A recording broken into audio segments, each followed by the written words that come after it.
ang sinasabi mo? Ginoo. Anong ginawa mo sa Ginoo? Siguradong siya ang gumawa nito. Tawagin ang tao. Paghirapan ang mga kamay at paa nitong taong ito. Ihagis siya. Bata, wala nang pag-asa sa mga binti mo. Sandali lang.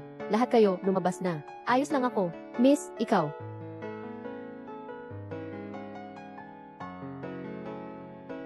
Yay! Hindi ko inasahan na talagang marunong kang maggamot. Sabihin mo, nakatulong ka sa akin ng malaki. Ano ang gusto mong kapalit? Ikaw ang nagligtas sa buhay ko. Tayo ay pantay na. Walang kailangan na kapalit. Talagang wala. Ano man ang hilingin. Naghiwalay na tayo. Hanggang kailan ka pa ba mang-ulit? Kung makakapunta sila, bakit hindi ako? At saka, dumating ako dito, at wala itong kinalaman sa'yo. Suot ko na ang sombrero ng damuhan sa loob ng 3 taon. Normal lang na magalit ako. Ngunit hindi ito, isang lugar para magwala ka. Ang salo-salo ng pamilya yan, ay hindi nangangailangan ng katulad mo. Pabibo. Hindi naman ako. Kung hindi ikaw, sino pa ba? Alam ko, hindi mo pa ako makalimutan. Ngunit sa atin, hindi na ito posible. Magsimula ka nang umalis. Huwag kang parang pang-eksperimento na nakadikit sa akin. Ang salo-salo na ito ay inorganisa ng pamilya yan. Sino ang aalis at sino ang mananatili? Hindi niya dapat ito desisyonan. Alam mo ba kung ano ang pinag-uusapan mo? Ang salo-salong ito ay para kay Zhao Xiao. Si Zhao Xiao ang napiling bida ng pamilya yan. Gusto niyang umalis ang sinuman. Sino ang dapat umalis? Siguradong si Zhao Xiao. Ikaw ang magiging pangunahing tauhan ng salo-salo. Hindi ako nakakaparticipate sa mga kasuotan. Hindi ba ako magiging disyonor sa iyo? Ikaw ang pinili kong magpaturo. Ikaw ang tunay na bida ng handaing ito. Tara na. Pagkatapos ng gabing ito, ang pangalan ni Qin Yu ay magsisilibot sa buong Jiangxing. Hindi ako ang bida ng handaing ito. Sino pa kaya? Baka ba itong taong ito? Isa siyang nagde-deliver ng pagkain. Bakit siya nandito? Anong masama sa pagiging nagde-deliver? Pantay-pantay ang lahat ng trabaho. Bakit mo nasabi yan? Dahil ako ang bagong yaman na pinahahalagahan ng pamilya yan. Kung duduraan kita sa mukha, karangalan mo yan. Talaga ba? Ganito ka lang kakumpiyansa. Siyempre, ang makuha mo ang aking atensyon ay isang karangalan para sa iyo. Itong si Qin Yu ay isang cute na bata. Mas mabuti pa, sumama ka na sa akin. Basta't paglingkuran mo ako ng maayos. Sisirain ko ang garantiya. Makakakuha ka ng mas maraming benepisyo. Zhao Gang, sinasabihan kita, huwag mong galitin siya. Kung hindi, magiging masama ang kapalaran mo. Ngayon, gusto kong makita. Ano ang mangyayari sa akin? Huli mo na naman ako. Bitawan mo. Paano kung hindi ko gawin? Qin Yu, bitawan mo ang marumi mong kamay. Kung gagalaw ka, mag-ingat ka sa buhay mo. Suyan, huwag kang maingay dito. Mag-ingat ka, baka ikaw ay paalisin. Ikaw.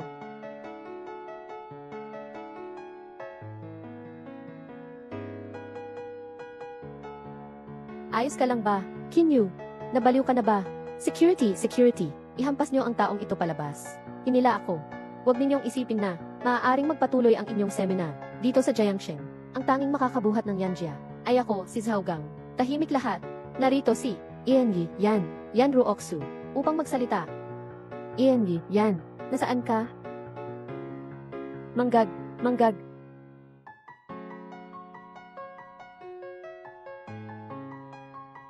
Hindi maaring ganoon. Paano siya maaring ang prinsesa ng pamilya ng Xi?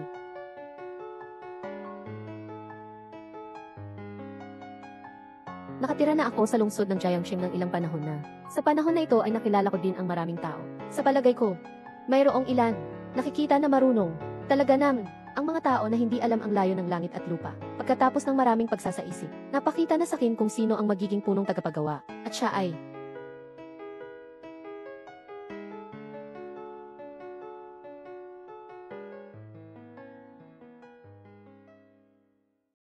talaga't wala akong maling piliin.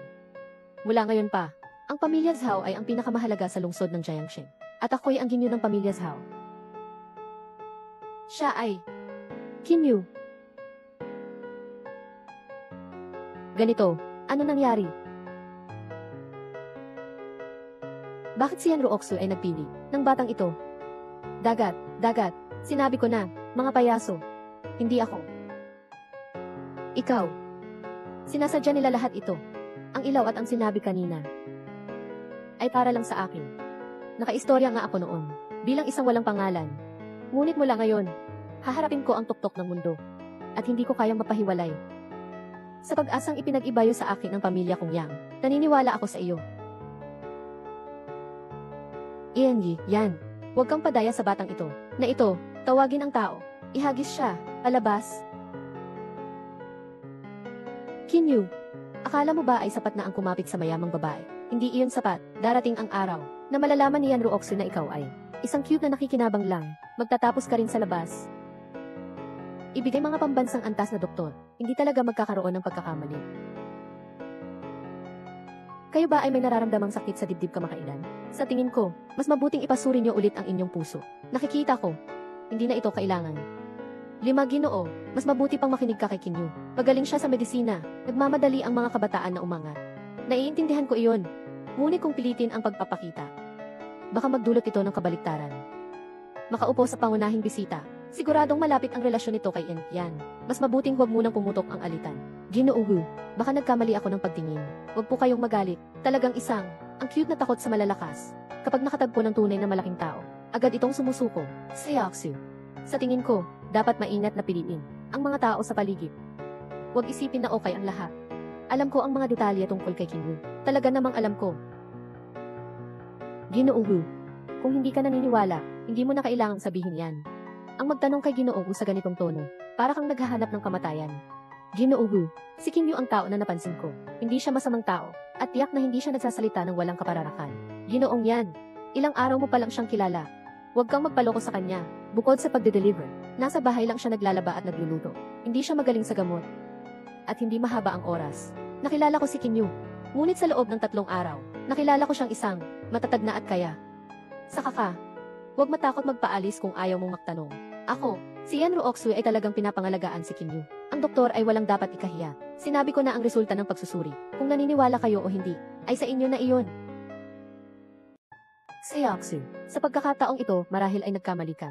Alam ko ang katawan ko ng pinakamabuti. Walang anumang problema. Tingin ko sa'yo, bata, nagmamalaki ka lang. Kung hindi ka naniniwala, maaari kang umalis ngayon. Sa loob ng 5 hakbang, siguradong magkakasakit ka. Masyado kang mapagmataas. Mukhang may tiwala ka, ano? Sige, walang problema. Ngayon ipapakita ko sa'yo. Tingnan natin kung makakalakad ako. Pagkatapos ng 5 hakbang.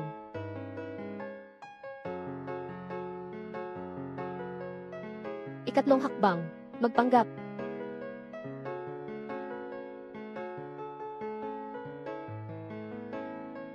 Ika-4 na hakbang, akala mo makakaloko ka sa akin. Medyo bata ka pa. Gusto kong makita kung paano mo ito tatapusin.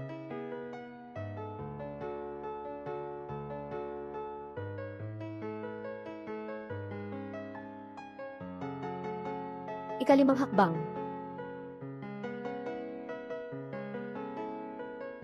Walang anuman. Biyaya. Ginoong hindi ka kalaban ko. Mayabang.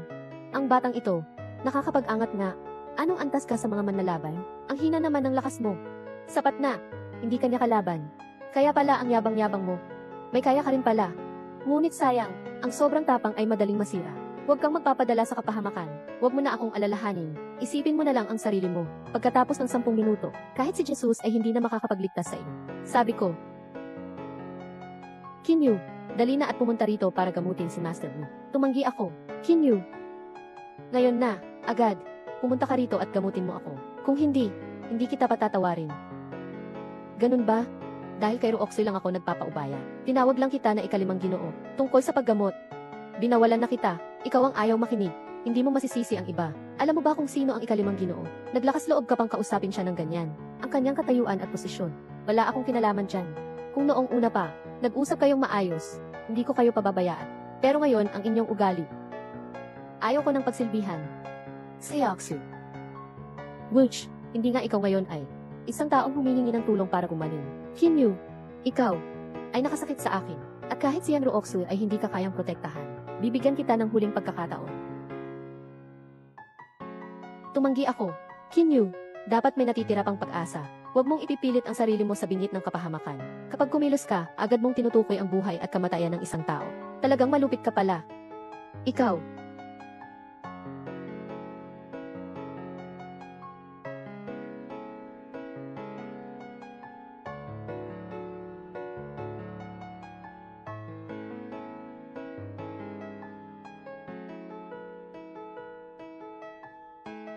Hahanap ka ng kamatayan. Ikalimang ama, kung gusto mong humingi ng tulong para sa iyong sakit, huwag kang maging mayabang. Ang problema ninyo ng doktor at pasyente, hindi na ako makikialam. Ikaw, Fifth Master, Ginoo Qin. Dati, ang kapal ng mukha ko. Nandito ako, humihingi ako ng paumanhin. Hindi ko dapat ginawa iyon, naging bastos ako. Sana naman, para kay Xia Oxu. Tulungan niyo po ako. May gamot ako rito.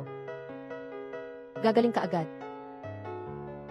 Ikaw, dahil sa paggalang ko kay Alain Ruoxu, bibigyan kita ng diskwento. 5 milyon ang babayaran mo. 5 milyon para sa isang tableta. Wala ka bang ibang alam kundi manloko? Ikalimang ama, bibili o hindi bibili. Ikaw na ang bahala. Dito, ay 5 milyon. Okay na okay.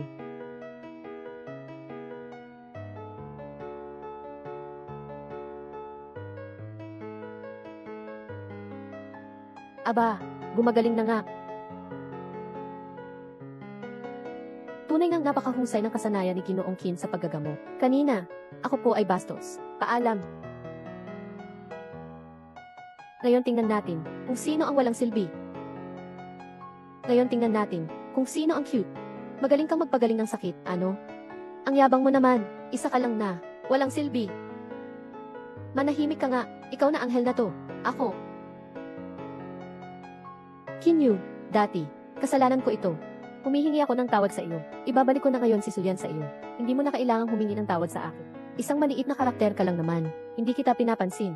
At saka, ang cute-cute mo naman. Iyon na lang yan. Ayaw mo sa akin. Ang kapal ng mukha mo, Kinyu.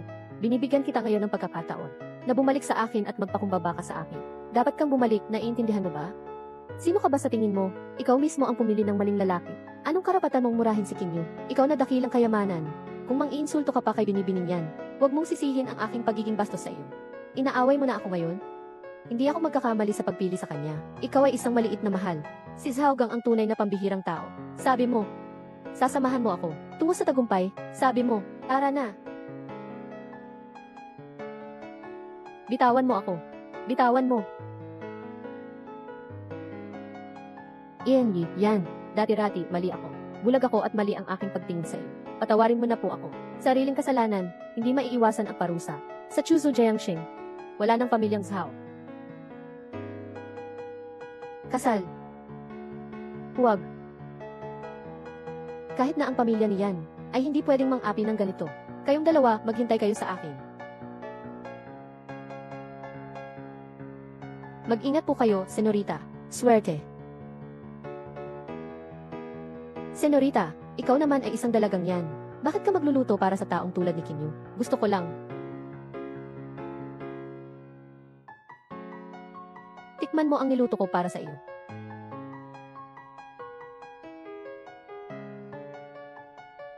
Salamat. Wala pang kahit sino ang nagpakita ng kabaitang ito sa akin.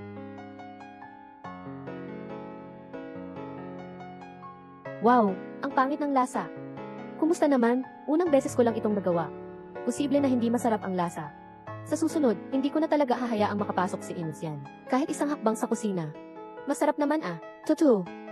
Kumain ka pa ng marami.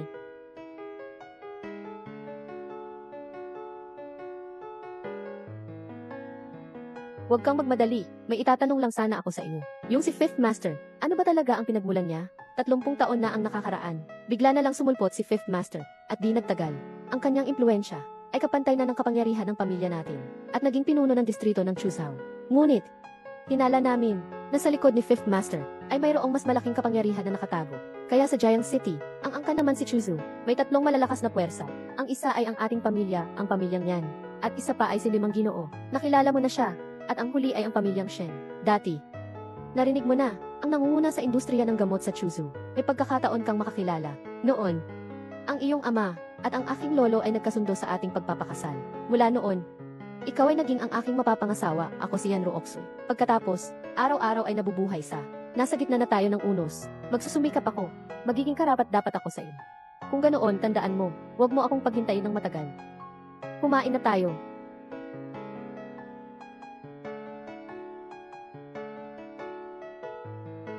It's set, ano nga ba?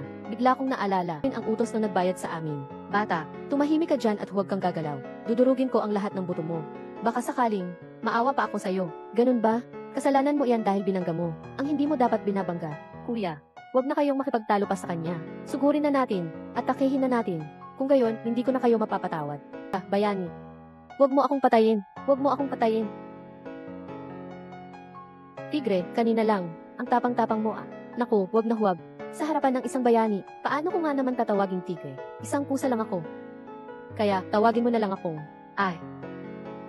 Mew Mew. Bayani, huwag mo na lang akong, parang isang kuting lang naman. Matatalim ang mga espada. Baka mamaya madumihan ka pa ng dugo. Madudumihan ang iyong mga kamay at damit. Kahit pa tumalsik ito sa mga halaman, hindi rin maganda kung madudumihan ang kapaligiran. Sige nga, sino ang nag-utos sa'yo na patayin ako? Wala naman ah. May mga taong nanira ng okasyon. Ako bilang leader, dapat lumabas ako. Kailangan kong panatilihin ang dignidad ko, di ba? Huwag ka nang magpanggap. Sinabi na ng mga tauhan mo. Ikaw ang nagpadala sa kanila. Ikaw pala si Kinyu. Susunod, magtatanong ako sa iyo ng ilang mga katanungan. Kung hindi ka masiyahan sa sagot, ang iyong mga daliri. Sa bawat maling sagot, puputulin ang isang daliri mo. Sa bawat maling sagot, puputulin ang isa. Sabi, sino ang nag-utos sa iyo na patayin ako? Ang pamilya ni Shen. Inutusan niya akong turuan ka ng leksyon. Anya ay inaapi mo raw. Sabi niya ikaw, ay masyadong malapit kay binibining yan Ruoksu. Kaya naman pala, utang na loob sa pag-ibig. Kung ganoon, bilang ikaw ang pinuno ng Jiangsheng, kaya ko lang naman siyang tinutulungan. Nasa Jiangsheng ako'y namamalagi, at may koneksyon ako sa mga prominenteng pamilya roon. Kaya tinutulungan ko sila sa ganitong simpleng bagay, para magmukhang maganda ang samahan natin.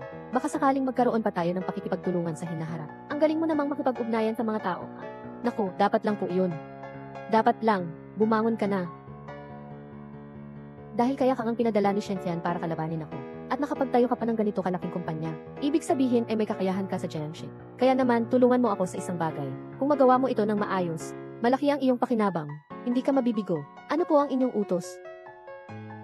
Pakitulong pong ibenta ang mga gamot na ito. Ikaw na ang bahala sa presyo. Tungkol naman sa tubo. Depende na iyan sa kakayahan mo. Mapanganib ang pagtitinda ng gamot. Hindi basta-basta ang taong iyan. Baka magnanakaw lang pala yan. Ginoo Qin. Pangunahin na, ang pagtitinda ng gamot, wala talaga akong karanasan.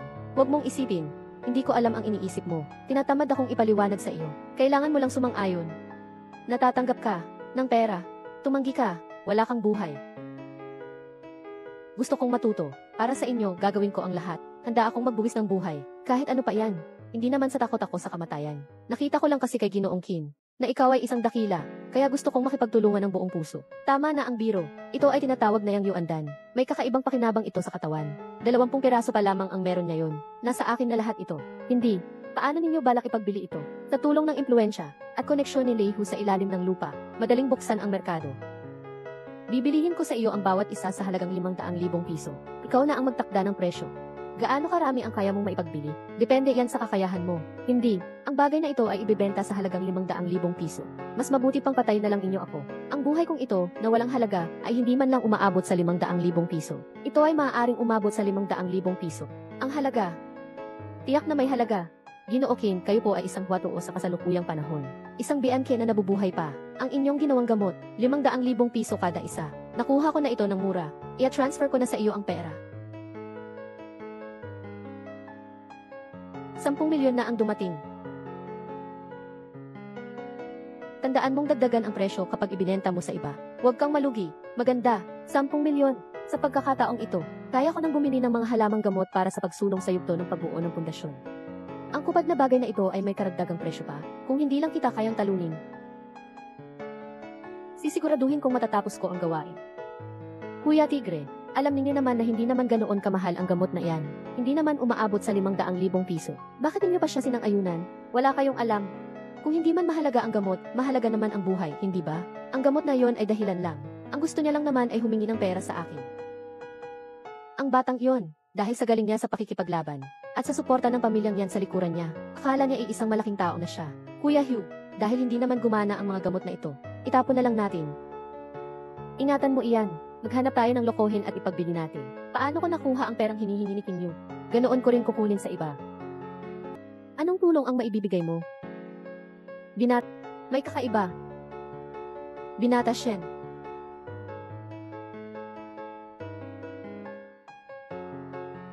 Wala ka bang mata? Umalis ka na. Opo. Kinyu, papatayin kita. Kumusta na? Maganda, malakas ang tibok ng pulso, matatag ang presyon ng dugo, ang paghinga lang, medyo mabilis. Saan ka ba nagpunta kagabi? Hindi ka umuwi kagabi. Wala ito, may kaunting hindi inaasahang pangyayari lang. Nakaayos ko na. Huwag kang mag-alala, Ginoo Kim, binibining yan. Pakiusap. Naubos na ang mga gamot, maganda naman siguro ang resulta, di ba? Ginoo Kim, talagang napakahusay ninyo. Hindi ko pa nga nasasabi. Alam na ninyo lahat. Ito po ang dala ko para sa inyo. Ang pinakamagandang Longjing Tia mula sa Westlake. Tungkol naman sa gamot na ito. Tayo. Susunod. Ang karapatan sa pag-aangkat ng mga gamot. Maaari ko nang direktang ibigay sa iyo. Salamat po, Ginoo Kim. Huwag po kayong mag-alala. Sisikapin ko pong gawin ang lahat ng aking makakaya. Ngunit, may dalawa akong kondisyon. Una, ako na ang magtatakda ng presyo. Pero, tiyak nakikita ka, hindi ka malulugi. Pangalawa, kailangan mong maghanap para sa akin ng ginseng. At Lingzi. Mas matanda, mas maganda. Walang problema. Iwanan mo sa akin. Tama. Tinulungan mo akong magtrabaho. Hindi ka naman ginambala ni Shen Chen. Si Shen Chen. Huwag na nating pag-usapan. Siya. Hinahanap ka niya. Pero ayos lang. Ito, si Ishen, isang napakagaling na tao. Isang mahulo. Marami ang nanliligaw kay binibining yan. Iba-iba rin ang kanilang motibo. Ikaw, ano naman ang sa iyo? Ikaw, Kinyu. Sa paningin ko, isang karaniwang tao ka lamang. Aapakan kita. Para sa akin, parang langgam ka lang. Umalis ka na sa pamilyang yan. Sino ka ba? Wala kang pamilyang Shen. Ano ka ba? Parang ang putla naman ni Binata Shen, ha? Medyo doktor din naman ako. Gusto mo bang gamutin kita? Bitawan mo na. Kaya naman pala, bibitawan mo lang pala ako. Nasabi mo sana agad, Ginoo Shen. Akala ko pa naman, ayaw mo akong pakawalan. Magtatangka ka bang kunin ako? Ano ang ibig sabihin ni Ishen? Hindi ko maintindihan. Ikaw. Dahil kay Ruoksu, hindi na kita papatulan. Ruoksu, may dala akong regalo para sa iyo. Narinig ko na, kanina pa ako palagi ang bumibili ng mga halamang gamot. Sadyang kinausap ko ang aking mga kakilala, at hinanap ko sa buong Chuseok. Sa wakas ay nahanap ko na rin, ang isang ginseng na may edad na 100 taon. Salamat, salamat. Ruoksu, hindi mo ba bubuksan para tingnan? Hindi na kailangan iyon, diba? 100 taong gulang na ginseng ito. Saan ka nagaya ng kay Kinyu? Hindi pa niya ito nakita. Ipakita na natin sa kanya. Isang peking labanos ang ipinakita bilang ginseng. Tapos ay nagyayabang pa. Ginoo Shen, ikaw pala ang unang-una sa mundo. Ano ang ibig mong sabihin? Ito ay peking ginseng na artipisyal na pinalaki. Halos kasing epekto lang ng isang karot. Katuwaan, ikaw na isang mahirap na umaasa sa asawa. Makakapag-iba ba? Ano ba ang pagkakaiba ng mga ginseng na inalagaan at ng mga ligaw na ginseng? Napahiya at nagalit, nagsalita ng masasakit na salita. Mukhang, ang pagpapalaki sa mga anak ng pamilya Shen ay kailangan pang paunlarin. Pamilya Shen, hindi ka ang dapat humusga sa amin. Naniniwala ako kay Kinyu. Nagsisinungaling ka, Ruoksu. Huwag kang maniwala sa kanya. Nagsisinungaling siya. 100 taong gulang na ginseng. Ang balat ay makinis at maitim. Samantalang ang peking ginseng, maputi at makinis, kulang sa natural na ningning. Ang ginseng na may edad na 100 taon ay may mga patayong guhit. Mahaba at matigas ang mga ugat. Samantalang ang peking ginseng ay hindi gaanong halata ang mga guhit. Maikli ang mga ugat, at malutong. Ang gago pa lang si Zhaogang ay naglakas loob na lokohin ako. Hindi ko alam na peke pala. Paano pa nga naman ito magiging regalo? Kaya binibining yan. Ginoo Shen, ito ba ay pagwawasak ng ebidensya? Kung ikaw ay niloko, nangangahulugan iyon na bulag ka. Kung sinadya mo ito, nangangahulugan iyon na niloloko mo si binibining yan. Maalam sa pangumbinsi, 100 taong ginseng ay hindi lalampas sa 1 milyon. Kulang ba ako sa perang iyan? Pero ikaw, ano na bang regalo ang naibigay mo kay binibining yan? Matagal na tayong magkakilala, wala pa akong naibibigay na regalo sa iyo. Ito ay kaunting handog ko. Sana tanggapin mo ito. Oh, ang sira-sirang bag na ito. Binili mo ba ito sa ukay-ukay? Umabot ba ito ng mahigit 100 piso?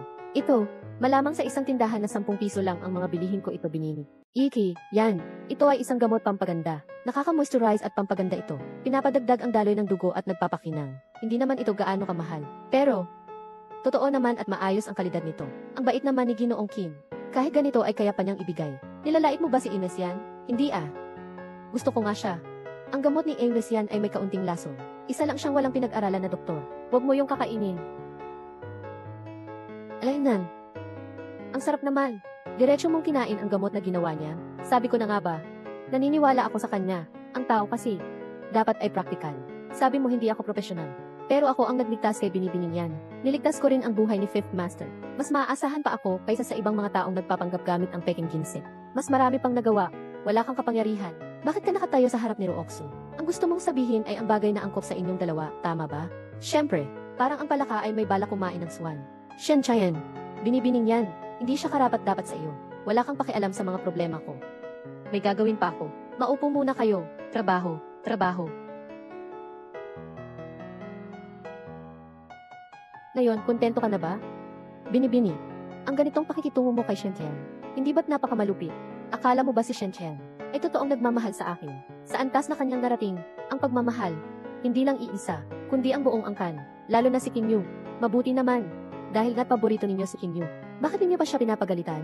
Hindi ba kayo natatakot kay Shen Chen? Ang kailangan ng pamilya yan ay hindi isang mahinahon na asawa, ngunit isang desidido at makapangyarihang ulo ng pamilya. Ang lalaking ito, si Shen Chen, hindi ba't isang magandang pagsubok ng tapang? Payo ko sa iyo, sumuko ka na lang, wala kang panama sa akin. Wala ring pinagkaiba sa langgam. 4 na taon pa lang ako, negosyante na ako. 8 taon ako nang ipinasok ako ni Papa sa espesyal na pagsasanay sa distrito ng digmaan ng Chu. 14 na taon gulang ako nang magkaroon ako ng ang galing naman ni Ginoo Shen, pero mahilig pa rin sa mga likod bahay na pakana. Ano naman? Ang buhay sa mundo ay para sa kapangyarihan at kayamanan. Nakatakas ka noong nakaraan, pero sa susunod, hindi ka na magiging maswerte. Wala ka ng swerte pa. Ginoo Shen, iniisip mo bang ang pagpapakawala sa akin ay kasindali lang ng pagyurak sa langgam? Pero ngayon, narito ako sa harapan mo. Ito, ang patunay ng pagkabigo mo. Magaling, Kim Yu. Hindi ka naman pala kasing duwag ng inaakala ko. Magdaraos ako ng isang salo-salo bukas ng gabi sa pampang ng Indo. Kung lalaki ka, pumunta ka. Kung natatakot ka, layasan mo na si Binibining yan at huwag mo nang muling ipapakita ang iyong mukha. Ayaw ko na kitang makita pa. Tapos na ba kayo? Eksena, Ruoksu, Ruoksu. Bahay, Ruoksu. Mag-ingat ka sa pag-uwi.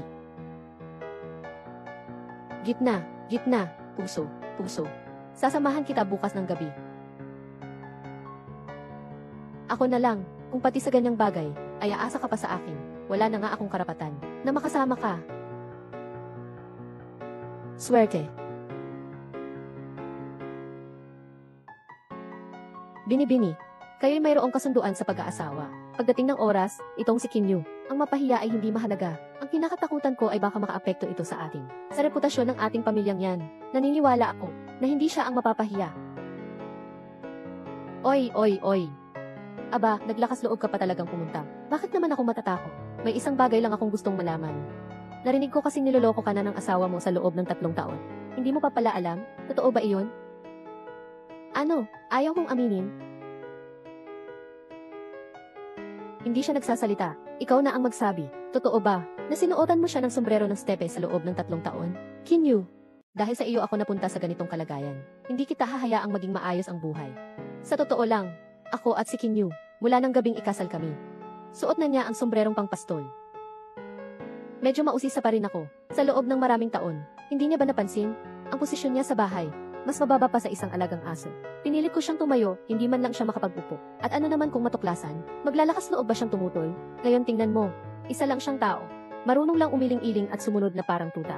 Nahihirapan talaga akong isipin na isang lalaki, grabe naman ang kahihiyan niya. Sinusulot na pala siya ng matagal na panahon. Pati ba naman iyon ay kinaya niya? Ang lalaking to, tunay ng isang matiisin. Suyan, ang ganitong bagay, hindi ka ba nahihiya? Bagkus, ipinagmamalaki mo pa? Grabe, ang curious ko talaga. Bakit ang kapal naman ng mukha mo? Hindi naman ako ang napahiya, ah. Ano pa bang aatakihin ko? Kung may sisisihin ka man, ikaw ang sisihin mo dahil sa kawalan mo ng kakayahan. At hindi mo mapanatili ang loob ng babae. Matagal ko nang dapat hiwalayan ka. Palagi mong sinasabi na magaling kang pumili ng tao. Ang nangyari kay Zhaogang ay nakita na natin. Gusto mo lang yata palitan ng lalaki. Ang masamang taong umaangat. Ikaw, Shen Xiao. Ikaw na isang taong kahit ang isang masamang tao gaya ni Suyan. Isang lalaking ni hindi man kayang kontrolin. Paano niya mapapangasawa si Yan Ruoksu? Iyan, talagang hinahangaan ko si Ginoo Shen. Pati nga ang ganitong klaseng masasamang tao ay kaya niyang pakisamahan. Ang pamilya Shen, sa tingin ko ay malapit na ring mawala ng kapangyarihan. Tulad mo, ang mga taong nakatira sa pinakamababang antas ng Jiangshen ay hindi nakakaalam ng pinagmula ng pamilyang Shen. Hindi kita masisisi. Ito ay isang limited edition sa buong mundo na red wine mula sa Compre Estate na nagkakahalaga ng daan-daang libong piso. Halos 1 milyon ang naibubo mo. Parang tubig na umaagos ang pera, Ang pera para sa pamilyang Shen ay isang maliit na bahagi lamang ng kanilang kayamanan. Kundi ikaw, Habang buhay mong hindi maaabot na taas. Sabi mo, kakayanin mo sa sarili mong pagsisikap na maging karapat-dapat kay Rooksu. Wala kang kapangyarihan, wala kang posisyon, wala kang koneksyon. Ano ang karapatan mong maging karapat-dapat sa kanya? Nagsusumikap ka ba? Sa harap ng kapangyarihan, ito ang pinakawalang silbi. Natatakot ka na ngayon, ano? Natakot ka kay Shen, ano? Mukhang ang mga sinabi mong matatag noon ay puro hangin lang pala. Kung si Suyan at ang alak na ito ba ang malaking hundog na inihanda mo para sa akin? Medyo nabigo naman ako. Tiningnan kita mula ulo hanggang paa. Ang bibig mo lang pala ang matigas. Totoo, may inihanda pa akong regalo para sa iyo. Li Hugh, gusto mo pa ba ang regalong ito? Isang mabuting tao. Bilang huling regalo na ihaharap, ikinararangal din niya ito. Tinitingnan ang amo sa paghampas sa aso. Hindi man lang alam kung sino ang amo. Alam kung sino mang amo ay hahampasin niya. Ibig sabihin ba nito, pareho silang mabubuti ang aso at ang amo. Bitawan mo siya. Unang beses niya to sa mahabang panahon. May galit na pala ang mabait na to. Are, galit lang dahil sa kawalan ng magawa. Anong magagawa niya sa harapan ni Shen? Li Hugh, gusto mo bang palayain kita? Gusto ko lang, Ginoo Shen, pakisuyong patawarin niyo na po ako. Pakawalan niyo na po ako. CJ, kung ganoon, sa harap ko, sampalin mo siya ng 2 beses, at agad kitang palalayaan. Dahil sa pagkatao ni Shen Tayan, hindi niya talaga ako maaaring palampasin. Kung magkasala pa ako kay Ginoong King, tiyak na mamamatay ako. Basta't sinaktan mo siya, hindi lang kita mapapalaya. Sa hinaharap, milyon-milyon, o higit pang proyekto, maaari kitang makasama sa paggawa. Isipin mo ng mabuti hindi ako. Li Hugh, maglakas loob kang tanggihan ako. Kinyu, ano bang gagawin mo? Ang sampal na ito, para kay Li Hugh ko ito ginawad. Sampal na ito, para ito kay Li Hugh. Nangahas kang manampal sa akin. Maraming salamat, Ginoo King. Ngunit ang angka ng mga Shen sa Chuzu ay kapantay ng angka ng mga yan. Natatakot po ako na. Tulungan mo akong tapusin ang bagay na ito. Siyempre, poprotektahan kita. Dati, ako'y laging duwag. Nga, wala namang problema, ako na ang mag-aalaga sa iyo. Ganun. Naging tamad nga talaga ako. Pero ano naman? Basta ang sabihin ko, karapat-dapat ka sa pamilyang yan. Bago kita nakilala, walang kwenta ang buhay ko. Parang bangkay na naglalakad. Walang direksyon. Pero ngayon, nahanap ko na ang kahulugan ng aking pagsusumikap. Bigyan mo ako ng 1 taon. 1 taon lang, ang pinakamahaba. Paniguradong hihingi ako ng kamay mo sa pamilya ninyo, at bibigyan kita. Hindi ako mapapanatag hanggat hindi siya naghihirap. Tay, gusto ko si Kinyu. Ilang beses ko na bang sinabi sa iyo, na dapat mong gamitin ang utak mo sa paggawa ng desisyon? Pinagmukha mo akong tanga dahil sa kanya. Napahiya mo ako. Nasiraan ang reputasyon ng pamilya namin. Masyadong pinapahalagahan ni Kinyu ang sarili niya. Hindi niya alam kung gaano kalakas ang pamilya namin. Kaya niya akong ginaganito. Manahimik ka nga. Ilang beses ko na bang sinabi sa iyo, huwag kang palaging nagmamayabang dahil sa pangalan ng pamilya natin. Nagyayabang ka lang. Hindi ka naman sumusulong. Kung wala ang proteksyon ng pamilya Tagalog, sino kaya ang makakalaban mo? Aasa ka ba sa akin para magligpit ng gulo mo? Ganoon na lang ba iyon? Sinaktan niya ang kamay ko. Kalimutan na natin. Hindi pwedeng ganon ang pagbilang. Kahit nasabihin pa natin, ikaw ay anak ko rin, Shen yun. Ang Jiangsheng na iyan. Walang nakakaalis na buhay. Itay, tulungan mo akong putulin ang batang iyon sa liblib na lugar.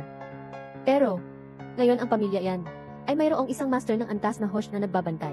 Kung tutulungan siya niyan Rooksu, mahirap nang kumilos ngayon. Hahayaan na lang ba natin ito? Ano ka ba? Isang walang silbing manugang na tinalikuran ang 30 taon. Ano kayang kaya niyang gawin? Tingnan natin. Kung hahamunin ng mga yan, ang pamilya ko, ang mga Shen. Tingnan natin ang batang ito, kung paano niya lalabanan ang mga Shen. Ito ang paraan ng paggawa ng tsaa. Ang gauchong, ganap na mapapakinabangan ang aroma ng tsaa. Natutuhan ko na, naalala ko, sinabi mo dati, na hindi ka naman umiinom ng tsaa. Bakit bigla mong naisipan na matuto ng paggawa ng tsaa? Ang antas ng mga yan, walang simpleng tao. Ang dami pang dapat matutunan. Marami pa. Ang taong ito ay pumunta kay Ginoong King. Ano ang iyong sadya? Ako. Pati na ang kamay mo. Para kang si Doraemon. Ang galing sa pagbabalot ng pamilya Shen. Ganito lang kabilis? Ang pinuno ng angka ng mga Shen ang nagpadala sa akin. Gusto niyang humingi ng katarungan para kay Shen Tian. Anya inais niyang humingi ng paumanhin dahil sa hindi magandang asal. Kaya't inaanyayahan kanya na pumunta sa kanilang tahanan ngayong gabi. Ang pinuno ng angka ng mga Shen. Ano ba talaga ang pakay mo? Alam ko na. Pupunta po ako. Esan, pakiusap, ako. May gagawin pa po ako. May tanong lang po sana ako. Kahapon sa salo-salo, nakita ko po ang isang paraan ng inyong paghinga. Parang hindi basta-basta. Makikita ninyo ba ang kagandahan nito? Nakakita na po ako ng isang paraan ng paghinga. Sabi nila ay kayang magpagaling ng mga laman loob, mula sa loob palabas. Pakiramdam, parang ikaw din. Mukhang, sa mundo ang mga nag-aayuno. Hindi lang ako. May kinalaman kaya ito sa ama? Naku, curious lang ako. Wala lang ibang ibig sabihin. Si Shen Yun ay hindi basta-basta. Kilala siyang isang king gumingiting tigre. Mapanling lang at mapanghusga. Maaga pa siyang pumunta sa akin. Para humingi ng paliwanag, si Shen Yun ay pumunta sa iyo. Ang ulo ng pamilya Shen ay pumunta ng maaga. Mayroon bang kagyat na bagay? Ang ginawa ni Qin Yu sa anak ko. Hindi mo sasabihin hindi mo alam, di ba? Kahit pa na si Qin Yu ang iyong mapapangasawa, dapat may paliwanag ka sa akin. Ginipit ni Qin Yu ang iyong anak. Hindi mo siya kakausapin para humingi ng paliwanag. Ako ang kakausapin mo. Hahanapin ko siya. Hindi ka dapat makialam. Sa inyong dalawa ang problema. Hindi ako makikialam. Pero hindi dahil ginagalang ko ang inyong pamilya Shen, kundi dahil naniniwala ako sa kanya. Lesiu. Ang kapal ng mukha. Wala silang magandang kinabukasan. Possible. Lubhang inaaruga rin niya si Shen Chen. Sa loob ng maraming taon, madalas niyang tinutulungan si Shen Chen sa mga bagay na nakasasama sa iba, kung kakailanganin mo ang pamilya yan. Hindi, binibining yan. Tama ang ginawa mo. Dahil at naglakas loob akong putulin ang braso ni Shen Chen. Hindi ako natatakot sa kanilang paghihiganti. Ako na ang bahala rito. Ang mga paraan ni Shen Yun ay hindi gaanong malinis. Mag-ingat ka sa lahat ng bagay. Huwag kang mag-alala. Magiging ayos lang ako. Kung sila nga ay talagang patuloy namang iinis sa akin, gagawin ko ang paraan ko para mawala ang pamilya Shen. Pupunta nga si Qin Yu sa piging sa pamilya Shen. Binibini. Maliwanag na hindi maganda ang intensyon ni Shen Yun. Ipapadala ko ang lahat ng bodyguard ko para magbantay kay Qin Yu. Huwag mong hayaang malaman niya. Hindi pwede, senyorita. Sa ganoong paraan ang kaligtasan mo ay hindi na masisiguro. Iniisip mo bang may mga ngahas na sumalakay sa akin? O may mga ngahas na humarap sa pamilya Tagalog? Binibini. Iba na po kayo ngayon. Paano po? Dati po ay sinabi ninyo, kung si Qin Yu ay hindi magtatagumpay, itatanggi ninyo ang pakikipag-isang dibdib. Ngunit ngayon, mas malumanay na po kayo. Wala rin akong pakialam. Kung si Qin Yu ba ay magtatagumpay, bakit po? Ganito niyo po siya sinusuportahan ng walang kondisyon, dahil siya ay karapat-dapat. Kung sasabihin niya sa akin, na ayaw na niyang magsikap, aalagaan ko na lamang siya. Pero kung sasabihin niya, na gusto niyang magsikap at magtiyaga sa sarili niyang paraan, gagawin ko ang lahat para tulungan siya. Protektahan siya. Gawin mo ang sinasabi ko. Wala tayong anumang meron ngayon. Pero ang kinabukasan, siya'y magiging mayaman na. Walang makakapigil sa agila na lumipad. Kahit ang pamilya Shen. Ang gamot na ito ay makapagpapagaling ng sirang buto. Kung si Shen Yun ay may balak humingi ng tawad, ibigay mo ito kay Shen Chen para gumaling siya. Bagaman ang posibilidad na ito ay napakaliit. Ginoo Qin. Pakiupo po. Opo, Ginoo Qin. Ang dahilan kung bakit po kita pinapunta rito ay para po makipagpaumanhin sa mapangahas na pag-ugali ni Tianwen. Huwag na kayong magpakumbaba, Ginoo Shen. Pinagbayaran na niya ang ginawa niya. Ikaw at ako, walang utang na loob sa isa't isa. Mabuti naman. Pero, binibining yan. Wala siyang sinend na kasama mo. Hindi ba sinabi ni binibining yan, ang ating mga bagay-bagay? Hindi siya makikialam. Oh. Mukhang nag-iisip lang ako ng sobra. Tunay ngang isang mabait na mukha, ngunit may masamang intensyon. Pagkatapos masiguro na hindi makikialam ang pamilya yan, agad na nagbago ang kanyang ugali. Ulo ng pamilya Shen, ganito ba ang itsura mo? May facial paralysis ka ba? Maaari ko, kayong gamutin gamit ang acupuncture. Mukhang, tama nga si Tianwen. Isa ka ngang mapanglait at madaldal. Pero hindi ko inaasahan na mangangahas kang pumunta mag-isa. Tunay ngang hinahanap mo ang kamatayan. Ano ba ang hindi ko kayang gawin? Ang anak mo ang nauna, bastos at palaging nanlalait. Isang kaunting pagpaparusa lang ang ginawa ko. Ano man ang dahilan. Basta may mga has na saktan ang anak ko. Hindi ko siya mapapatawad.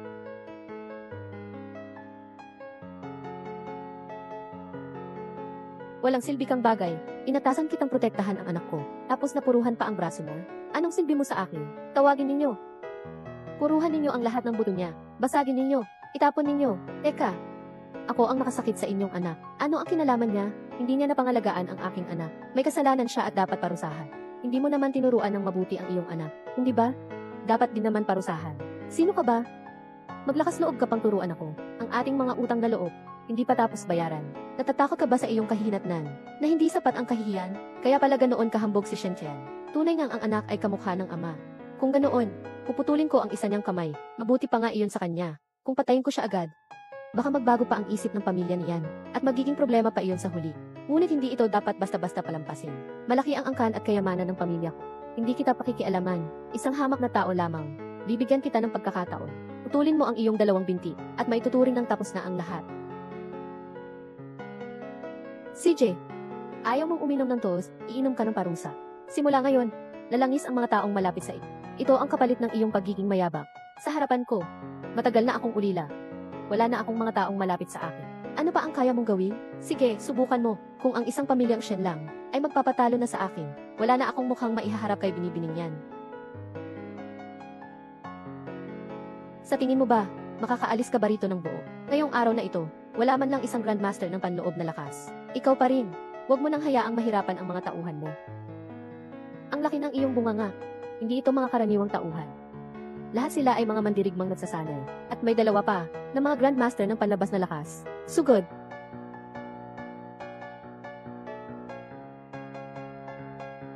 Ilang master ng panlabas na lakas, ay hindi man lang nakapantay sa batang ito. Mukhang, kailangan nating mag-isip ng ibang paraan. Kaya naman pala siya ganyan kapangahas. May ibubuga nga pala siya. Pero sa harapan ng pamilya Shen, hindi ka pa sapat. Darating na agad ang mga tauhan ng pangkat na nagbabantay sa looban. Pero ako, patawad na kita. Umalis ka na. Kinakausap kita, hindi mo ba ako naririnig? Umalis ka na. Ito ang danang pagpapatuloy. Pagkatapos inumin, tutubo ang mga buto at kalamnan. At gagaling na parang bago. Magpapatuloy ka bang maging aso sa pamilya Shen? O hahabulin mo ang kalayaan? Ikaw na ang bahala pumili. Ang danang pagsasama-sama. Sa mundong ito, paano magkakaroon ng ganyang bagay? Kung ganoon, ang kamay niya ay may pag-asa na yatang gumaling. Ang gamot na ito ay para sana kay Shen Qian. Pero ngayon pala, Pero ang paggawa ng mga tableta, hindi naman pala madali ang trabahong ito. Ginoo Qin. Malaking problema. Ano iyon? Gumawa na rin ng pampalakas na pilula ang pamilya Shen. 100 piraso ang isang tableta. Sabi pa nila sa gamot natin, may ibang sangkap daw. Ngunit bigla na lang tumaas ang presyo. Kayang-kaya gawin yan ni Shen Jiang. Bakit hindi ka man lang nag-aalala? Ang ating mga gamot na yamyuan ngayon, wala nang bumibili, at nasira na rin ang reputasyon nito, pati ang mga tauhan ko. Lagi na lang tinatarget ng pamilya Shen. Hindi, ganitong oras na, wag na. Kayong magluto pa. Ang bango naman ng gamot. Ito, hindi yan pampalakas na pilula, pero parang mas maganda pa yata. Pwede na. Ngayon ko palang ito nararamdaman. Lahat ito ay, dahil sa matagal ko ng pagsasama kay Ginoong Qin, na-impluwensyahan ako. Ito ay isang mas mataas na bersyon, na tinatawag na Taenyuandan. Ang Yangyuandan ay pampalakas ng katawan, at pampatibay ng kalusugan. At ang Taenyuandan na ito, ay nakakapagpagaling at nakakapagpalakas ng katawan. Pagkatapos mong uminom nito, hindi mo nakakailanganin ang kahit anong gamot pang kalusugan. Hindi ba ito ang tinatawag na gamot na pampanaog? Ang isang tableta nito, ay hindi ba dapat ay bibilihin ng ilang milyon? 300 kada tableta. Isa. 300 piso ang isa. Nagkakamali kaya si Ginoong Qin? Akala ko rin ay mali ang narinig ko noong una. Pero ito ay ayos ni Ginoong Qin. Sundin mo lang. Ito ay nabibenta ng 300 kada isa. Marami tayong ibebenta mamaya, hindi ba? Huwag mong isipin na hindi ko alam ang mga nasa isip mo. Sumusunod ka sa akin, si Leihu, sa paggawa ng mga bagay-bagay. Maaari kong ipikit ang isang mata at ibuka ang isa. Ngunit sa pagtatrabaho kay Ginoong Qin, ikaw ay may makakain lamang kung bibigyan ka niya. Kuya Tigre, alam ko na nagkamali ako. Hindi na ito maulit. Pagkatapos ng ilang araw, malalaman na natin ang resulta. Ang pamilya Shen ay bahala na sa sarili nilang kapakanan. Sa tulong lamang ng isang tableta, akala mo ay kaya na niyang makalaban ang nangungunang kumpanya ng mga produktong pampalakas ng katawan, ang pamilyang Shen. Binibini. Ang babaeng ito, si Qin Yu, tila'y napaka-inosente naman. Ang tabletang ito ay sapat na upang mapabagsak ang pamilyang Shen. Binibini, masyado mo bang minamaliit ang pamilyang Shen? Ikaw ang maliit ang pagtingin kay Qin Yu. Swerte.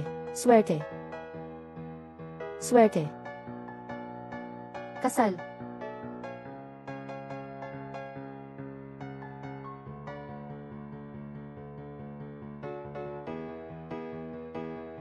Lumipas ang ilang araw, sa tulong ng iba't ibang uri ng gamot na pampalakas. Sa wakas ay nakaabot na ako sa yugto ng pagtatatag ng pundasyon. Katumbas ito ng isang dalubhasa sa panloob na lakas sa mga karaniwang mandirigma. Dumating na siya. Ginoo Qin, lalong lumakas ang iyong lakas. Nasa malayo pa po ako. Alam niyo na po agad na nandito na ako. Kumusta na po ang labas? Grave. Napakagaling, paglabas pa lang ng Tianyuandan. Noong una ay nagdududa pa sila, pero 300 piso lang ang isa. Para sa kanila, parang libre lang. Kaya naman sinubukan nilang lahat. Isang subok lang. Agad silang nasakop. Hahaha. Pero hindi pa ito ang pinakakapanapanabik. Ang pamilya Shen ngayong beses. Malaking gulo na ang nagawa ko. Ano iyon? Ang pamilya Shen. Sa murang bersyon ng gamot na pampalakas ng katawan, may isang sangkap na may problema. Kapag kaunting ininom lang, wala namang problema. Pero kapag sobra naman, magkakaroon ng mga laso na naipit sa katawan. Narinig ko, may namatay na dahil dito. Ano? Ang pamilya Shen ay gagawa talaga ng kahit ano para makamit ang kanilang layunin. Dumating na ang ganti. Ang pamilya Shen ngayon, huminto na ng tuluyan ang pagbebenta. Ngunit noong panahon ng produksyon, naubos ang napakaraming halamang gamot. Tinataya ko ngayon na may problema na ang kanilang pinagkukunan ng salapi. Akala ko noon, kapag pinabagsak ko lang ang pamilya Shen, hindi na ako maghahabol pa. Pero ngayon pala, ang angkan nga pala ni na Shen, wala na talagang natira. Aynan, huwag mong sabihin sa akin na gusto mong tuluyang puksain ang angkan ni na Shen. Ang angkan ni na Shen, dapat nang puksain. Ang daming pagkain, para lang hindi ako mag-order ng takeout. Napaka-effort naman ito. Kunin mo na lang.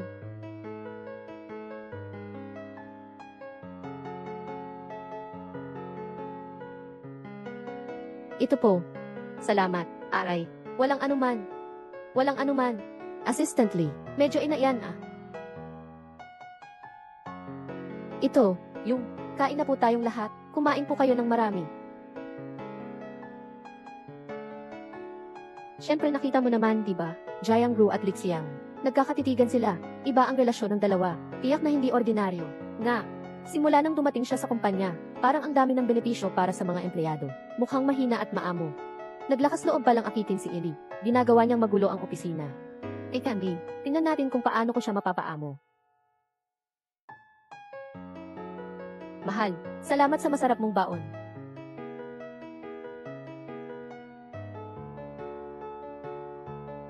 Sinabi ko na sa iyo, wala kang kakayahan. Isang simpleng babae na walang koneksyon. Paano ka nga ba nakapasok sa kumpanya ni Amaho? Ang laki ng kumpanyang ito. Nakipag-ugnayan pala kay Assistant Lee. Anong ginagawa mo? Mag-ingat ka sa sasabihin mo. Candy, ano bang problema mo? May ginawa ka tapos ayaw mong aminin, ano? Tingnan ninyo, ang pagkain ni Jiang Ru, mas masarap sa lahat ng sa atin. Jiang Ru, ang baon mo. Bakit ang dami ng karne? Dahil saan? Parang gusto mo pang sabihin. Si Amy Tiho ang nag-alaga sa iyo ng lubos. Ang pag-akit kay Assistant Lee ay ayos na. Pero ngayon, umaasa ka pang makuha ang atensyon ni Amy Tiho. Ang kapal naman ng mukha mo. Kayo ah. Huwag kayong masyadong lumagpas sa inyong hangganan. Ano nang pakialam mo? Umalis na kayo. Kung sakaling saktan niyo pa si Jiang Ru, susumbong ko kayo kay Special Assistant Lee. You judge. Sasabihin kong nag-ibuli kayo sa trabaho. Salamat kanina. Walang anuman.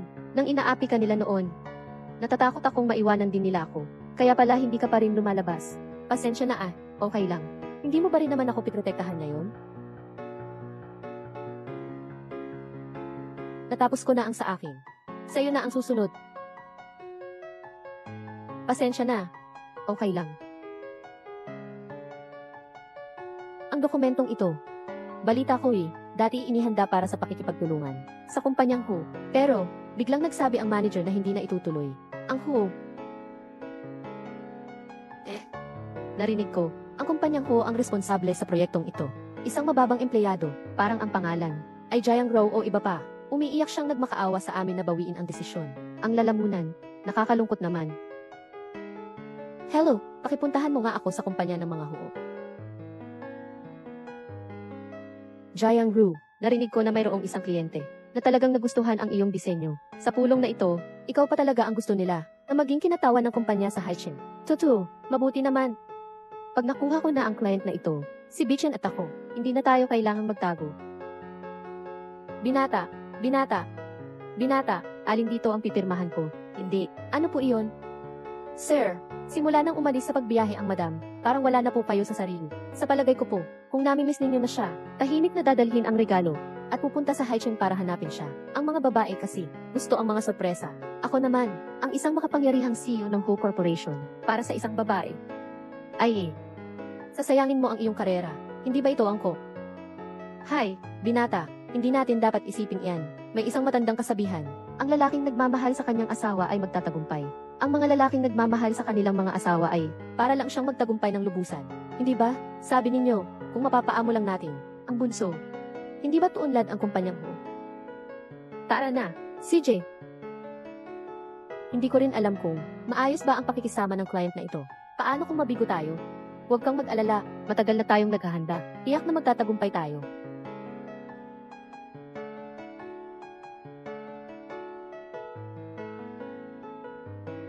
Lucy Shen, bakit ka nandito? Pasensya na, nilihim ko sa iyo noon. Natatakot akong mabigatan ka.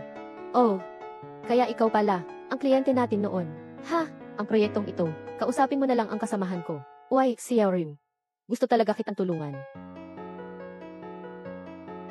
Tingnan mo siya. Parang gusto ka nga talagang tulungan. Pero natatakot akong magselos ang asawa ko. Hay, ano ba ang kinakatakot mo? Hindi naman kayo dalawa lang. Nandito naman ako, Hay naku, please. Unang beses ko lang to, ganito kalaking proyekto. Kung wala ka, paniguradong sasablay ako. Tulungan mo naman ako. CJ. And, Lu, habang kumakain tayo, mag-uusap na rin tayo. Okay. Oy, kumusta ka na ba sa nangyari noong nakaraan? Ayos na ako, nang aliw ako sa bahay ng matagal. Mabuti naman, nag-alala ako sa iyo. Tara, mag-cheers tayo. Sana'y maging maayos ang ating pakikipagtulungan. CJ, cheers na nga.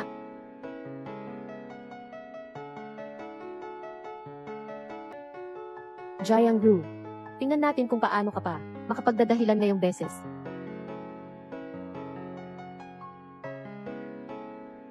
Handa na ba ang mga bulaklak? Opo, senorito. Lahat po, pinitas po sa mga plantasyon sa ibang bansa, at dinala rito gamit ang eroplano. Hoy, Bichen, parang may nakita ako kanina. Si Jiang Ru at ang lalaking iyon na ang apelyido ay Lu, ay magkasama na. Huwag mo na akong guluhin pa. Tutu, parang papunta sila sa direksyon ng hotel. Halika na rito. U-turn. Tapos bigla na lang akong nawala ng malay. Jiang Ru, magdadahilan ka pa nang ikaw ay nakatalikod kay Bichen at sumama ka sa ibang lalaki sa isang hotel. Nagsisinungaling ka pa rin at nag-inarte na inosente. Deserve mo ba si Bichen? Yun. Mag-ingat ka sa sinasabi mo. Totoo naman na gusto ko si Xiaoru. Kaya nga ako pumunta rito sa Haichen para makita siya. Pero ako, wala akong balak. Bichen, wag na kayong magsuntukan. Bichen, wag na kayong magsuntukan. Pag nagpatuloy pa kayo, may mamamatay. Bichen, para sa magkasintahang ito, hindi sulit ang magalit. Umalis na tayo. Magagawa, para patunayan ang aking sarili sa iyo. May mga satin naman sa pasilyo ng hotel, di ba? Panoorin natin ang kuha. Hindi ba't makikita natin kung siya nga ba ay inosente? Sige, suriin natin ang setting. Hindi ko gagawin ang bagay na hindi ko naman ginawa. Hindi ako aamin sa isang bagay na hindi ko ginawa. Kunin ninyo ang CCTV ng hotel.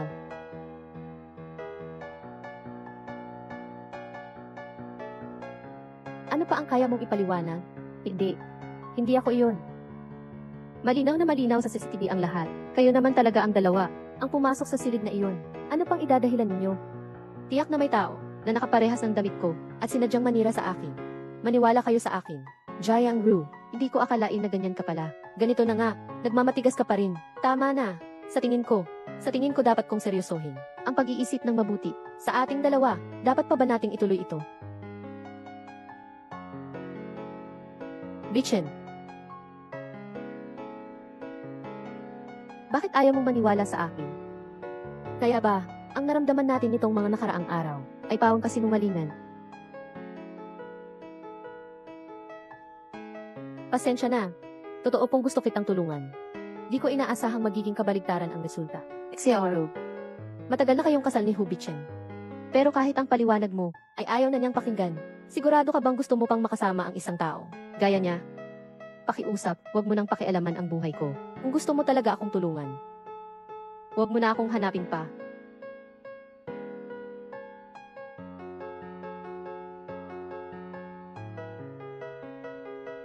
Alamin mo para sa akin, ang kinaroroonan ni Hu Bichen at Jiang Ying-er. Dapat bilisan mo. Bichen, huwag ka nang malungkot para sa babaeng yan. Nandito pa naman ako. Nga pala, paano ka napunta rito sa Haichen? Dahil na rin sa isang tao na nagpaalis sa akin sa trabaho. Masama ang loob ko, kaya naisipan kong magliwaliw. Ganun ba? Buti na lang at naparito ako sa Haichen. Kung hindi ko malalaman ang tunay na anyo ng babaeng iyon. Huwag kang mag-alala, Bichen. Lagi akong nasa tabi mo. Hu Bichen, hayop ka. Si Xiaoru ay nahihirapan na. Tapos ikaw, may kasamang ibang babae ka pa na naglalandian. Huwag na kayong magsuntukan. Ho Bichen, hindi mo pinahalagahan si Xiaoru. Magsisisi ka rin, may iba namang magpapahalaga sa kanya. Ayos ka lang ba, Bichen? Hindi ko akalain na ang babaeng si Jianggu ay mag-uutos kay Lucien. Susuntukin kita, masyado ko siyang binigyan ng importansya noon. Kaya nakalimutan niya ang kanyang pagkatao. Salamat sa iyo. Dahil handa kang sumama sa akin. Bichen, tinanggap mo na rin ako sa wakas. Masyado nang huli. Umuwi ka na muna at magpahinga. Opo. Sir, hindi po gagawa ng ganoong bagay ang madam. Yung ganoong bagay, alam ko, tapos kanina pa. Sir, sinadya mo ba yon? Pinaghihinalaan ko ang bagay na ito. Ginawa ni Jiang Ying. Mag-imbestiga ka ng mabuti. Huwag mong gagalawin ang kalaban. Opo, pero sir, bakit hindi ninyo sasabihin sa madam? Ipaliwanag mo ng maayos. Ang taong si Jiang Ying ay may maingat na pag-iisip at mahusay sa pagpaplano. Lalo pat, nasa kumpanya pa si Hui Fan. Sa bagay na, ito ay lubusang maimbestigahan. Kailangan lang po muna ako saglit. Anong nangyari sa dalawang ito? Para silang mga wala sa sarili. Lola, alam ko kung bakit. Sila nag-away. Bakit? Dahil sa manugang, na may ibang lalaki, na lihim na nakikipagkita sa labas. Huwag mong basta-basta sabihin yan. Hindi ako nagsisinungaling. Tingnan nyo. Tingnan nyo, nariyan ang ebidensya. Aba, Jiangru, umabot ka pang magtaksil sa apo ko. Bakit niyo po ako pinapunta rito? Sabi ni Bichen, ayaw kanyang makita. Wala na akong magagawa. Ako na lang ang papalit sa kanya. Kung hindi siya darating, aalis na ako ngayon. Kinyu, ang pagdating ng pamilya Shen sa puntong ito ay dahil sa iyo. Sa pagkakataong ito, gusto kong mawala ka ng walang bakas. Ginoong Qin, maaari kitang dalhin pa uwi. Hindi na kailangan. Ay, pero ikaw, naglalakad at handang samahan ako. Walang masama, minsan mag-ehersisyo din.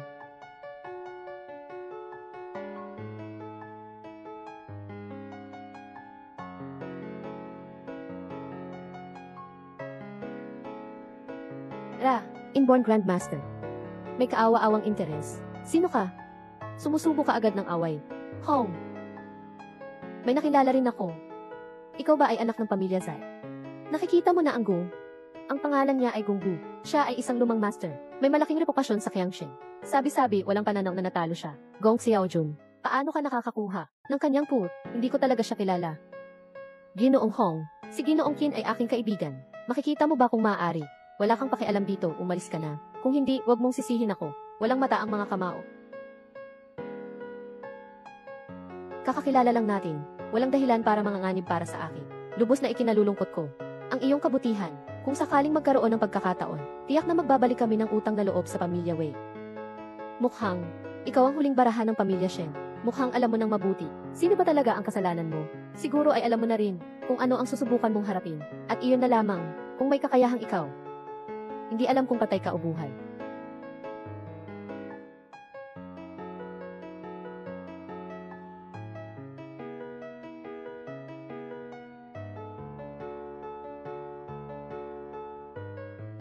Wala talagang nakakabahala sa isang matandang ghoul. Talaga namang takot talaga ito. Medyo may kakayahan. Ang buhay mo, kukunin ko. Ito na ang iyong buong lakas. Isang simpleng guro ng panloob na lakas. Kayang tiisin ang buong lakas ng aking kamay. Maaari ka ng tawaging henyo. Kung hindi ako nagamit ng buong puwersa ng aking loob at pinuslaw sa aking kamay, baka ngayon ay nabulag na ang aking braso. Kung ganoon na nga, masdan ko pang patayin kita. Kundi, kung lumaki ka na, magiging malaking suliranin. Marami ang gustong pumatay sa akin. Sino ka ba? Sobrang yabang. Papatayin kita. Isang galaw lang.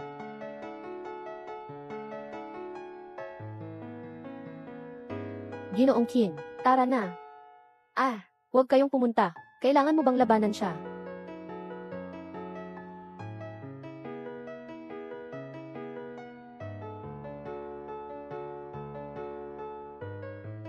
Ito ang iyong tulong. Sinabi ko na nga, hindi ko alam. Sana maniniwala ka ba? Mga tao na ito, bakit kaya sila ayon sa akin? Hindi ba, bata, na kaya mong makipaglaban sa akin at magpaka-distracted? Na makapag-block ng aking unang suntok at pangalawang suntok? Ay nasa hangganan mo na. Dalhin mo ang karangalan. Mamatay ka na. Ito ang hinihintay ko sa iyo. Ang hinihintay ko ay ang iyong ginawa. Hindi pwedeng mangyari. Nakuha mo akong magkubli sa braso. Ano ba yan? Masamang paraan ng pagsusumikap. Paggamit ng mga tuldok ng enerhiya, kasama ang buong lakas. Maaaring gawin lamang ito sa isang braso. Sa puntong ito, mahalaga ba sa iyo ang paraan na ginagamit mo? Ang pagkakasugat na dulot mo ay isang kahihiyan para sa akin habang buhay. Ngayon, tiyak na, pagsasakitan kita ng labis. Sige na, magawa mo na. Ngayon ay halos walang pagkakataon na manalo. Mayroon lang akong huling hakbang. Baka pa makapag-iba ng sitwasyon. Ngunit kailangan nitong ilang sandali. Pero hindi niya ako ibibigay ang oras na yan. Baka talaga ngayon ay wala na talaga. Ngunit ang kasunduan ko kay Ruoksu ay hindi pa natatapos. Yao King, walang katapusan. Nakatagilid na ang mga braso, hindi umatras kundi umabante. Ikaw ba'y isang baliw na aso? Maaaring ako, na naging aso ng napakatagal. Yao King, hindi kanya katapat. May paraan ako para labanan siya. Bigyan mo ako ng kaunting oras. Mananatili ka bang aso ng pamilya Shen? O hahanapin mo ang kalayaan? Ikaw ang pumili. 10 segundo. Ginoong Qin, maaari ko lamang kayong ipagpaliban ng 10 segundo. Tumakbo o lumaban. Ikaw ang pumili. Yao King. Isang master ng panlabas na kalikasan, na naglakas loob na umatake sa akin. Sariling paghanap ng kamatayan. Sinta. Ginoong Qin. Salamat sa pagpayag na pumili ako noon. Pumili ako. Nang report mo na lang para sa akin. I-report mo na lang. Hindi. Nakita mo ba na isang alindog ka? Nakawala ng maraming tao. Patawarin ko na lang sila at patayin kita. Walang ganito maraming problema. Ang mga tao na ito ay lahat ng alindog din. Kamay na nakikipaglaban sa sasakyan. Ngayon, ikaw ay 3. Kahit nagagamit ako ng kaliwang kamay, ako pa rin ay isang tunay na talambuhay ng katalinuhan.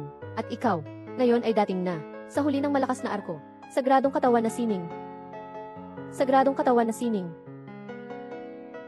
Napakalakas na lakas. Hindi ito maaaring maging antas ng isang master ng panloob na lakas na makakamit.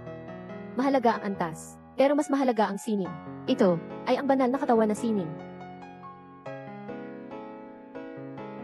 Ito rin ay iniwan ng aking ama, isang lihim na sining na kayang magpabilis ng lakas ng ilang beses. Tama, ito nga ang banal na katawan na sining. Katulad ng sa lalaking iyon noon, na may parehong galaw. Kilala mo ang aking ama. Ang iyong ama. Kinyu. Ah, ganun ba? Naiintindihan ko na. Talo kita. Hindi ito labag sa aking kalooban.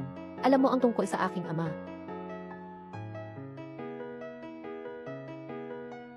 Ang inborn na Grandmaster ay tumakas. Ginoong Qin, sino ang nagpadala sa inyo upang tulungan ako? Kami ay mga bodyguard ni Ian. Yan. Kamakailan lang, ipinadala siya upang lihim na protektahan ka. Ano? Bilisan nyo. Ihatid nyo ako pabalik. Yung natitirang tao, tulungan nyo akong dalhin si Yao King pabalik. Gusto kong personal na ilibing siya.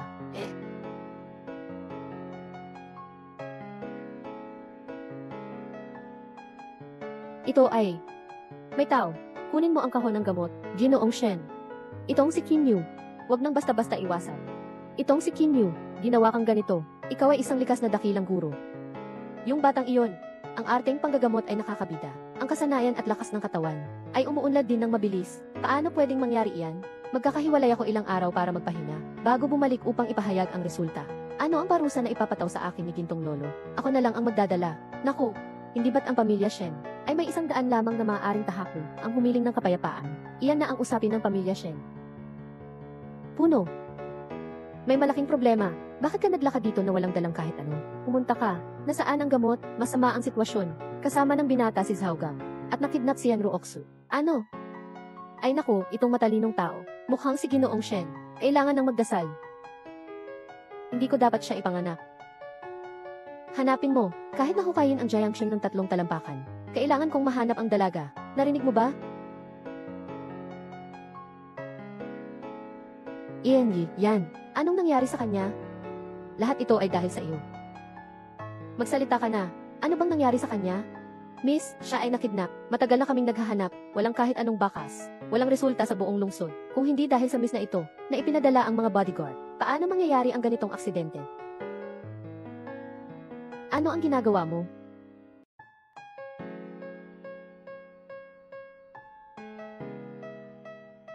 Dugo na pagsubok na teknik. Si Hira... Nakita na. Ian Yi, yan. Kung may sisihin ka, sisihin mo si Kinyu. Dahil ginawa niyang ganito kaabswelto ang mga bagay. Walang sinuman ang dapat umasa na mabuhay. Ian Yi, yan. Kung may sisihin ka, sisihin mo si Kinyu. Dahil ginawa niyang ganito kaabswelto ang mga bagay. Kung ganoon, walang magiging buhay. Alam mo ba ang kahalagahan ng pagkakabanta sa akin? Ano bang gusto mong sabihin tungkol sa pamilya niyan? Ano ba ang pamilya yan? Ano ba ang kanilang pinagmulan? Maaari pa ba nila akong matakutan ngayon? Hindi mo na ba iniinda ang pamilya niya? Paano pa ba sila may buhay? Hindi mamamatay si Kim Yu. Walang makakapagpatuloy ang pamilya Shen. Tama. Ang mga ginawa ni Kim Yu ay talagang labag sa langit at lupa. Sinaktan niya ang pamilya Shen. Dapat siyang mamatay. Talagang magaling siyang baliktarin ang katotohanan. Hindi ganoon kabodong tao si Shen Yun. Ikaw ang nagdesisyon na dukutin ako. Ito ang talagang naglagay sa pamilya Shen sa panganib. Hindi ko kailangan na ikaw ang magturo sa akin. Tanging sa ganitong paraan, may pag-asa pa ang pamilya Shen. Gusto mong tumakas? Nagdare-diretso ka bang saktan ako? Hinabol kita ng matagal. Hindi ka kailanman pumayag. Hindi ka naniniwala na kasama mo ang isang kayamanan. Ngayon, ikaw ay aking aayusin. Tumawag ka ulit sa kanya. Paalisin mo ang kanyang kakayahan. At ipagpalit ang iyong mga paa. Hawakan mo siya.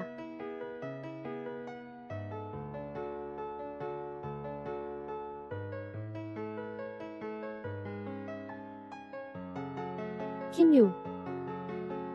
Kinyu. Pinatay mo si Zhaogang. Ilang beses ko na siyang pinatawad, pero ang pinaka hindi niya dapat ay ang muling magalit sa akin. Nabihag din si Ruoksu. Si Ruoksu, napakatamis ng tawag mo. Lahat ng ito ay dahil sa'yo. Nawala ko si Yan Ruoksu. Nawala ko ang pagkakataong maging son-in-law ng Yan family. Nawala ko rin ang Shen family.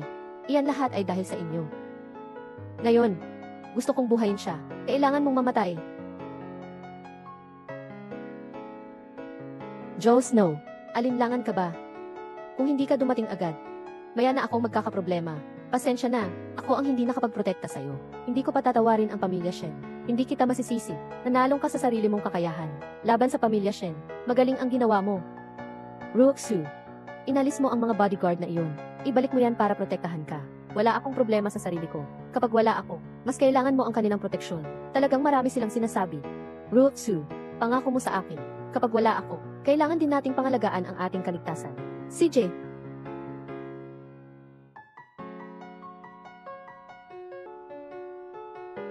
Ginoong Qin, ayos ka lang ba? Nabalitaan kong inatake ka ng isang maestro.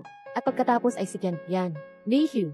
Mabilis, dalhin mo ang mga tao dito. Protektahan si Ken Yan. Kasabay nito, kailangan mo ring ipagtanggol ako. Kailangan kong ayusin ang aking mga meridian. Hanggang hindi ako lumalabas, huwag mong hayaang mailumapit. CJ, magpunta na ako ngayon.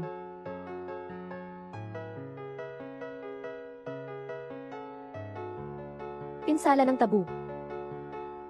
Kailangan ko ng konting na lakas upang ma-rebuild at mag-recover. Kala mo ba gusto kong nandito lang? Ito ang aming prinsesa. Inutusan akong magbantay dito. Sabihin kung anong nangyayari. Agad na iulat sa kanya. Ay naku, napakalinis ng panahon. Ano namang maaaring mangyari? Excuse me, nandyan po ba si Ginoong Qin? Si Ginoong Qin ay nagpapahinga. Mayroon bang anuman na nais mong ipaalam? May mahalagang bagay akong kailangang pag-usapan kay Ginoong Qin.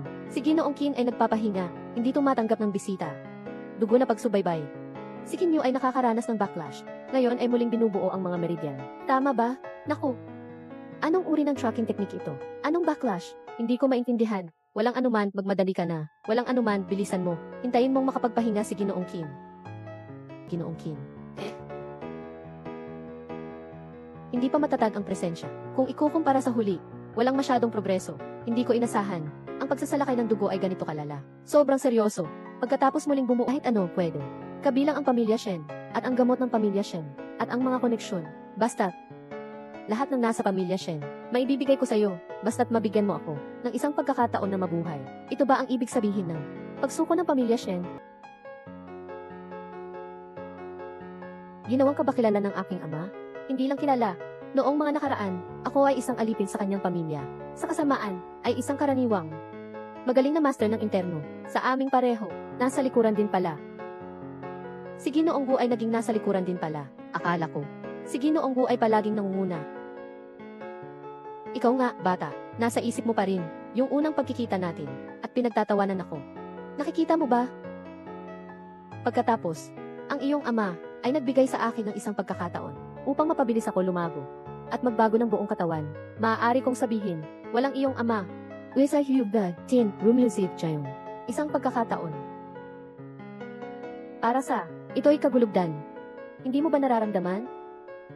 Mayroon kang feeling na may isang enerhiya na umuusisa sa iyong mga miyembro. Ang enerhiya ng Budao Ti ay unti-unting nag-aayos sa buong katawan. Ang iyong kakayahan ay mabilis na tumataas. Ang Budao Ti na ito ay talagang kahanga-hanga. Siyempre, Ito ay kayamanan na iniwan ng iyong ama. Sa mundo, isa lamang itong tasa. Kung hindi dahil sa ganitong yaman, baka mahirapan kang maloko.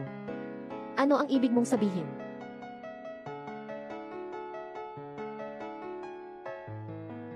May lason.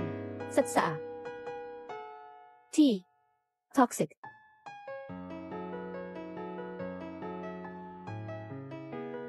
Ikaw at ang iyong ama. Ganito talaga kayo. Magkakasing bobo. Alam ko na. Mayroon sa impormasyon ng iyong ama na may kaalaman sa pagkilos ng lason, paraan ng pag-aalis ng lason. Kaya, ako ay nag-aral ng masinsinan ng ilang dekada. Bago ko natuklasan ang pambihirang pulbos na ito. 49 na uri ng matinding lason na pinagsama sa yin at yang na dugo. Sa ganitong paraan, hindi ito malalaman ng sinuman. Bumawas na sa iyo ng di mo alam. Magpatong ka nga lang. Kung sinabi mo, kung ikaw ay nasa grado ng pagtatayong pangpundasyon, kahit ang 74 na uri ng mapanghangin, ikaw ay maaaring umalin lang. Ngunit, kung papayagan mong pumasok ang lakas ng Gudautia sa iyong buong mga meridyan, anong lunas? Para sa lasong ito, isama mo na rin ang Gudautia sa usapan. Tama iyon. Ang Gudautia na ito, talagang ito ay mula sa iyong ama, na iniwan sa akin para sa iyo. Tunay at totoo. Kung hindi, paano ko masasabi na kaya mong inumin ito? Kapag nainom mo na, ang lason ay papasok sa iyong puso. Ikaw, tiyak na mamamatay. Ang aking ama, nasaan na?